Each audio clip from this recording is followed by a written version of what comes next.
قیامت کی ایک نشانی بھی ہوگی کہ جاہل ممبر پر چڑھ جائیں گے۔ آج کی پہلی نشانی ہمارے راستے تنگ ہو جائیں گے، اور یہ آپ بخوبی دیکھ سکتے ہیں کہ جتنی بڑی حکومت سڑک دیتی ہے وہ ہوتے ہوتے ہوتے ہوتے ہوتے چھوٹی ہو جاتی ہے، کہ جب گھر کی تعمیر ہو رہی ہوتی ہے اور ہم جائز حصہ جو ہوتا ہے اس کے علاوہ بھی 2-4 انچ اندر لیتے ہیں تو اندر گھنٹیاں بجنے لگتی ہیں کہ یہ حصہ ناجائز آ رہا ہے۔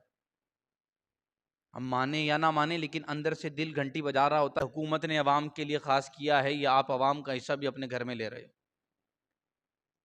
تو حضور جانا صلی اللہ تعالیٰ علیہ وسلم سے جب صحابہ نے پوچھا نا یا رسول اللہ ہم راستے میں بیٹھنے کے سوا ہمارے پاس چارہ نہیں ہے تو ہم کیا کریں، فرمایا راستوں کے حق ادا کرو۔ یا رسول اللہ راستوں کے حقوق کیا ہے؟ فرمایا سب سے پہلے اپنی نگاہیں نیچی کرو۔ پھر یا رسول اللہ فرمایا آنے جانے والوں کو نیکی کا حکم دو، برائی سے روکو۔ پھر یا رسول اللہ فرمایا راستوں سے تکلیف دہ چیزیں ہٹاؤ۔ اب راستے اس وقت میں اگر تنگ ہوتے تھے کیونکہ گھر چھوٹے چھوٹے ہوتے تھے، گلیاں تنگ ہوتی تھی، اب جب اللہ عز و جل نے برکتیں دی، وسعتیں دی تو ہم نے باوجود اس سے پھر راستے تنگ کر دیے۔ اگر ہم حکومت اتنا بڑا چوڑا روڈ دیا ہے، وہ کرتے کرتے کرتے گھر بنتے بنتے بنتے بنتے صرف ایک موٹر سائیکل کی جگہ چھوڑ دی جاتی، کہاں گیا باقی جناب گھروں کے اندر لے لیا، واش روم بنا لیے جاتے ہیں، پوری پیچھے کی گلیاں بلاک کر دی جاتی ہے معذرت کے ساتھ۔ تو یہ قیامت کی نشانی ہم خود سچی کر رہے ہیں۔ فرمایا راستے تنگ ہو جائیں گے اور رہائش کے مکان اونچے اور پختہ بنیں گے۔ فرمایا مرد کا مردوں سے، عورت کا عورتوں سے بے نیاز ہونا، یعنی کہ مرد کا مرد سے خواہش پوری کرنا اور عورت کا عورت سے خواہش پوری کرنا۔ فرمایا یہ قیامت کی نشانی ہے۔ وہ جنس پرستی کو پروان چڑھایا جا رہا ہے۔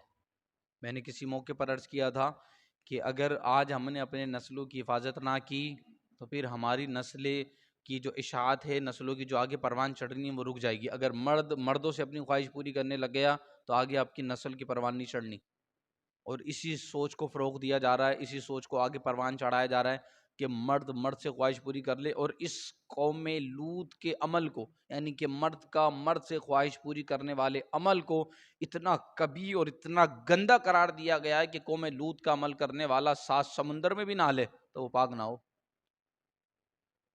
آپ 8ویں پارے کے آخری کی 2 رکوع کی تفسیر پڑھ کر دیکھیں، وَأَمْطَرْنَا عَلَيْهِم مَطَرًا فَسَاءَ مَطَرُ الْمُنذَرِينَ۔ قوم لوط کے ایک بندے کو تباہ کر دیا گیا تھا، اور اللہ عز و جل نے اسے بے حیائی، کھلی بے حیائی قرار دیا ہے کہ مرد کا مرد سے خواہش پوری کرنا یہ ایسا گندا کام ہے۔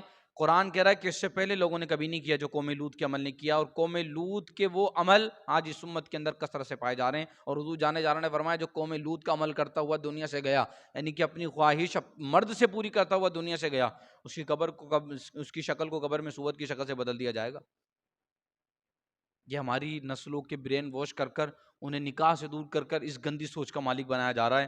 تو فرمایا کہ جب مرد مردوں سے خواہش پوری کرنے لگ جائیں اور عورتیں عورتوں سے اپنی خواہش پوری کریں، پھر قیامت کا انتظار ہو۔ اس سے بڑھ کر میں اور کچھ جملہ عرض نہیں کروں گا کہ اپنی نسلوں کی حفاظت اپنے ذمہ لیں۔ کسی ٹیچر کے ذمہ، کسی موبائل کے ذمہ، کسی اسکالر کے ذمہ اپنے بچوں کی جناب رسپانسبلٹی نہ لگائیں کہ یہ اسکالر ٹھیک کر دے گا، فلاں ٹیچر ٹھیک کر دے گا، وہ کاغذ کی ایک ڈگری تھما دے گا بس۔ اندر سے اس کو واش آپ نے کرنا ہے، قرآن و سنت کی تعلیمات آپ نے ڈالنی ہے۔ اس بہرہ روی کے دور میں، اس فتنوں کے دور میں، اس انتشار کے دور میں اپنی بچے کو اپنی مٹھی میں آپ خود لیں، ورنہ جب وہ ہاتھ سے نکلے گا تو صرف آپ کے پاس ہاتھ ملنے کے علاوہ اور کچھ نہیں ہوگا۔ اگلی چیز حضور جانا نے صلی اللہ تعالیٰ علیہ وسلم نے ارشاد فرمائی، خطیبوں کی کثرت ہوگی، یہ وہی دور ہے، علماء کم ہیں، خطیب زیادہ ہیں۔ علمیت ایک الگ چیز ہے، خطابت ایک الگ چیز ہے۔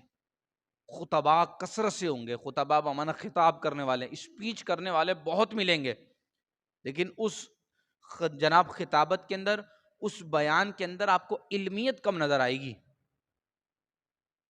شور و غل کرنے والے، چیخ و پکار مچانے والے، ہاتھوں کو اٹھوانے والے، نعرے لگوانے والے، سبحان اللہ کہلوانے والے، ہلہ گلہ کروانے والے بہت ملیں گے، لیکن گفتگو کے اندر علمی بات دینے والے بڑے کم ملیں گے۔ پہلا سوال تو میرا یہ ہے کہ یہ نعرہ تکبیر پر ایک ہاتھ، نعرہ رسالت پر 2 ہاتھ اٹھاؤ، اس کے اندر کیا لوجک ہے پتہ نہیں۔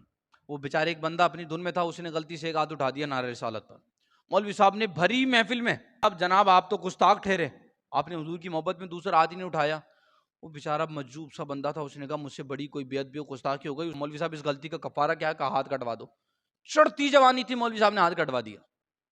یہ ہوتا ہے جب جاہل ممبروں پر آتے ہیں، ورنہ خطباء کی کثرت ہوگی۔ تو خطابت ایک الگ چیز ہے، علمیت ایک الگ چیز ہے۔ علماء کی قلت ہے، خطباء کی کثرت ہے۔